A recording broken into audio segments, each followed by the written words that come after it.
Ma'am, comment lang din, doon napansin na rin namin yung reaction nyo doon sa hearing. Pero may ilan na pong nagsabi na medyo makapal daw po yung mukha ni Curly Discaya. Medyo? Nang sinabi po niyang parang Sila nanakawan. I know, right? Kaya talagang ilan sa amin halos mahulog sa silya.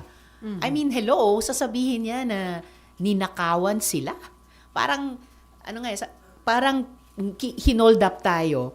Tapos kailangan pa natin mag-sorry sa hold-upper. I mean, tigilin na ng mga diskaya yung ganyang pag-iiwas sa mga tanong or outright pag-deflect sa direction na gustong tahakin ng hearing. Kung talagang gusto nilang makipagtulungan sa gobyerno, simula na sa Blue Ribbon Committee, kung talagang gusto nilang matanggap sa Witness Protection Program, dito pa lang sa Senado, simulan na nilang sagutin ng tapat at kompleto lahat ng aming mga tanong.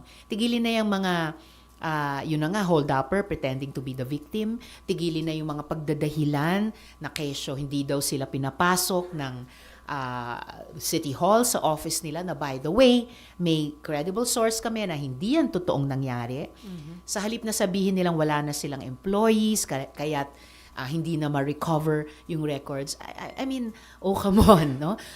Inamin mismo ni Sara Diskaya nung isang early hearing na definitely 2016 pa lang, nagsimula na silang tumanggap ng malalaking kontrata, pati sa flood control mula sa gobyerno. At tansya ng Blue Ribbon, from that 2016 to 2025, mga 305 billion pesos worth, kung di ako nagkakamali, ng kontrata ang na-secure nila sa gobyerno. Imposibleng ganyang kalalaking mga proyekto talaga ay walang paper trail at wala silang access doon.